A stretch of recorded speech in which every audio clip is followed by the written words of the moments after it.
Welcome to today's session. I'm Advocate Aditi Sharma from Institute of Legal and Management Studies, and today we'll discuss one of the most important and nuanced questions in India's current labor law reform debate. Factory workers may be entitled to higher overtime pay under the new labor codes, but will they actually receive it?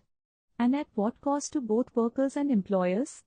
The new labor codes, specifically the Occupational Safety, Health and Working Conditions Code of 2020 and the Code on Wages of 2019, together make a clear statutory promise: overtime must be paid at not less than double the normal rate of wages. And critically, the wage base for calculating overtime is now broader, preventing employers from using inflated allowances to artificially lower the base figure. On paper, this is a major win for India's factory workforce. But the story doesn't end with the statute book. In this video, we examine 8 key dimensions: the context of this debate, the legal framework, the gains workers can expect, the actual numbers, the operational response from employers, whether workers will actually earn more, how India compares globally, and the longer-term question of productivity versus exhaustion. Let's begin. Let us begin by understanding why this debate matters. For India's factory workforce, overtime is not a minor perk, it is often a lifeline. In labor-intensive industries like textiles, garments, auto components, and consumer goods, overtime can account for 10 to 30% of a worker's monthly earnings during peak production cycles. For households dependent on a single wage earner in these sectors, that difference between a regular month and a peak month can mean the difference between saving and borrowing. For employers, the calculus is completely different. Overtime is an operational lever, a way to meet urgent orders, handle seasonal spikes, and avoid the cost and complexity of recruiting additional permanent staff. When that lever becomes more expensive, every decision to extend shifts becomes a financial calculation. The new labor codes make a clear statutory promise: overtime must be paid at not less than double the normal rate of wages, and the wage base for that calculation is now broader, preventing the old trick of inflating allowances to suppress the overtime payout. But here is the question that the statute cannot answer by itself: will factories actually offer overtime at the new rates? Or will they respond by redesigning shifts, replacing full-time workers with contract labor, or accelerating automation? This is the central tension this video unpacks. The legal architecture for overtime under the new labor codes rests on two statutes working in tandem. The Occupational Safety, Health and Working Conditions Code of 2020 answers the question: when does overtime become payable? Any work performed beyond the prescribed daily or weekly hour limits automatically triggers overtime obligations.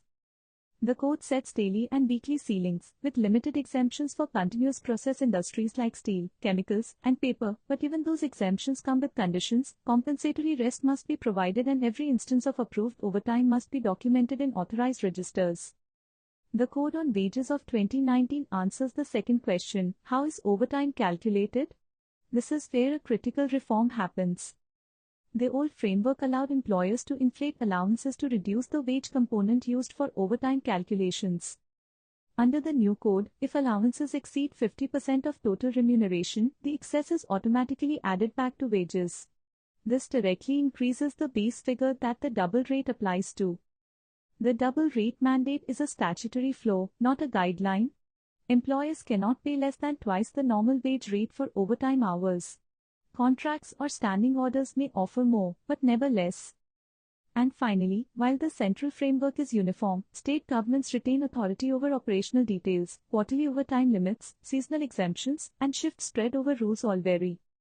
For employers operating across multiple states, this creates an additional compliance layer that must be monitored systematically. Let us now look at the genuine gains the new labor codes bring for factory workers. First, higher per hour earnings. Overtime at double the rate is no longer a courtesy, it is a legal entitlement. For workers who regularly put in extra hours during peak production cycles, this directly increases their compensation per hour worked. Second, a fairer wage base. The 50% rule is the quiet hero of this reform. Previously, employers could structure salary packages with minimal basic pay and inflated allowances, keeping the overtime calculation base artificially low.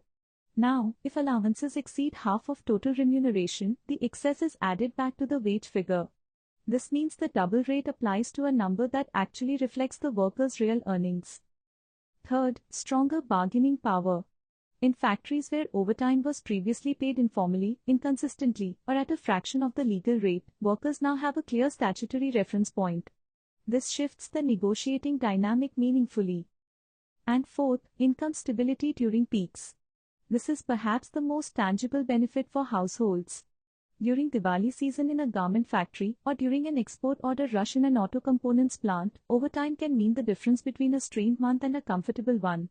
The new entitlement makes that buffer more predictable and more substantial. The workers who stand to gain the most are those in industries where the old payroll trick of inflating allowances was most common: textiles, garments, auto ancillaries, and consumer goods manufacturing. Let us make this concrete with an illustrative example. Consider a factory worker with a daily base wage of Rs 700 and daily allowances of Rs 500. Under the old system, overtime was typically calculated only on the basic wage, Rs 700. So overtime rate was 2 times 700, equaling Rs 1,400 per overtime hour. Under the new codes, the 50% rule applies. Total daily remuneration is Rs 1,200, basic plus allowances. 50% of that is Rs 600. Since the basic wage of 700 already exceeds 600 and the total allowances push the allowance share above the 50% threshold, the wage base for overtime is adjusted upward to approximately Rs 900. So the new overtime rate becomes 2 times 900, equaling Rs 1,800 per overtime hour. For a worker performing 20 overtime hours in a month, the difference is stark. Under the old system, that earns approximately Rs 7,000. Under the new codes, approximately Rs 9,000. A net monthly gain of around Rs 2,000, a 29% increase in overtime earnings. Now, and this is critical, this is an illustrative example. The actual gain depends entirely on how salary structures are designed, what state notifications say, and crucially, whether the employer actually offers overtime hours at the new rate or restructures to avoid them. The numbers are promising. Whether they reach workers is the next question. The employer side of this equation is equally important, and it shapes whether workers will actually see the benefit of higher overtime rates. The first dimension is cost impact. Overtime at double the rate on a broader wage base is substantially more expensive than under the old system. For factories with thin manufacturing margins, particularly MSMEs and export-oriented units competing on price, this transforms overtime from a flexible operational tool into a cost-sensitive decision point. Before approving extra hours, managers now need to ask, is the overtime worth it, or is there a cheaper way to meet the production target? The second dimension is shift restructuring. To stay compliant and manage costs, many factories will redesign their shift patterns. Staggered rosters, multi-shift scheduling, and crew rotation can help distribute workload across more workers and fewer extended hours.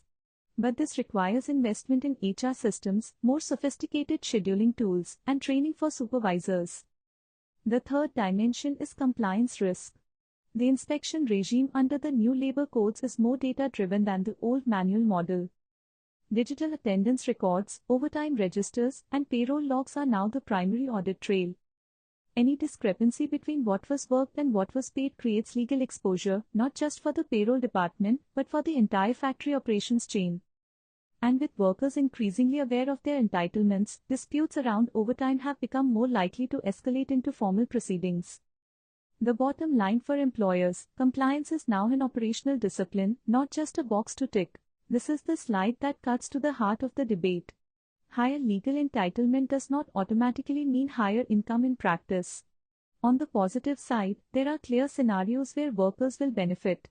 Large continuous process industries, steel plants, chemical factories, automotive assembly lines cannot simply reorganize their way out of overtime. Peak season demand in certain sectors makes overtime operationally unavoidable.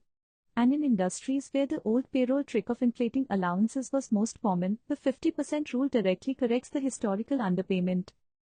Workers in these categories will see genuine, material improvements. But there are equally real scenarios where the gains are limited. MSMEs and export-oriented factories operating on thin margins have a strong financial incentive to restructure shifts and eliminate overtime entirely. The higher the overtime rate, the more attractive it becomes to spread work across more heads at regular rates rather than concentrating it in fewer extended shifts.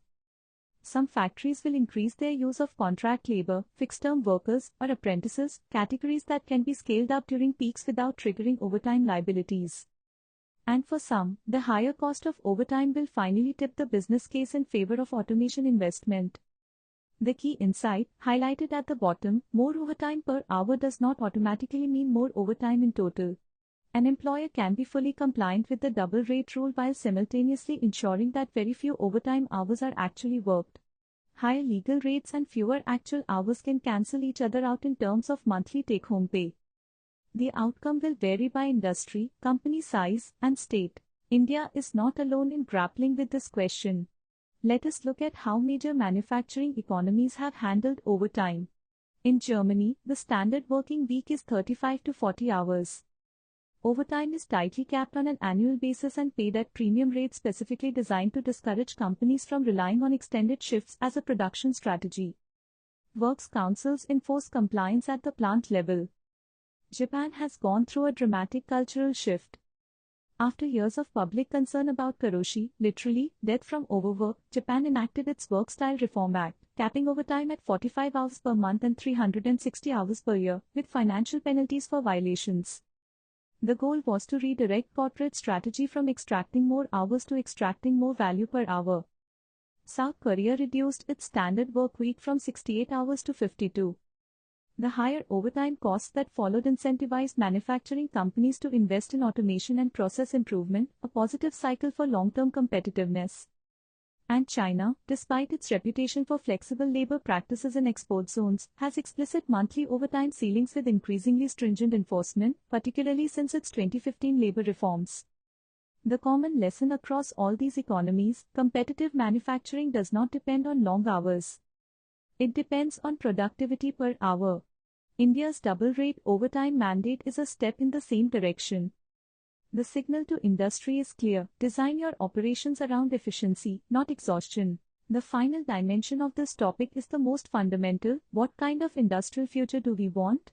On the worker welfare side, the concerns are real and evidence-based. Prolonged overtime is not just tiring, it is dangerous. Assembly line workers and those in hazardous shop floor environments face higher rates of fatigue-related accidents, musculoskeletal injuries, and long-term health deterioration when overtime becomes a structural feature of their working life. And there is a deeper harm that is less visible but equally significant. Workers who depend on overtime to achieve a living wage have little time or energy left for training, certification, or career development. They remain trapped in the same roles, at the same level, year after year. Skill stagnation is not just bad for the individual, it is bad for the factory's productivity and the country's industrial competitiveness. On the productivity side, the new labor codes send a clear economic signal. When overtime becomes expensive, the business case for lean manufacturing, workflow optimization, and automation strengthens. This is not a threat to workers, it is an invitation to transition to higher value work. The factories that invest in cross-skilling, process improvement, and technology support will generate higher output per hour, creating the conditions for higher wages without the human cost of exhaustion. The globally observed pattern is clear: industries that moved from measuring labor by hours worked to measuring it by value generated per hour consistently outperformed those that did not. The new labor codes, properly implemented, point India's manufacturing sector in that same direction. And that brings us to the end of today's session. Let us summarize where we stand. The new labor codes make a clear, enforceable promise: overtime must be paid at double the rate of wages, and the wage base for that calculation is now fairer and broader. For factory workers in industries where overtime hours remain available, this represents a real and meaningful improvement, potentially increasing monthly overtime earnings by 20 to 30%. But the statute cannot guarantee that overtime hours will actually be offered.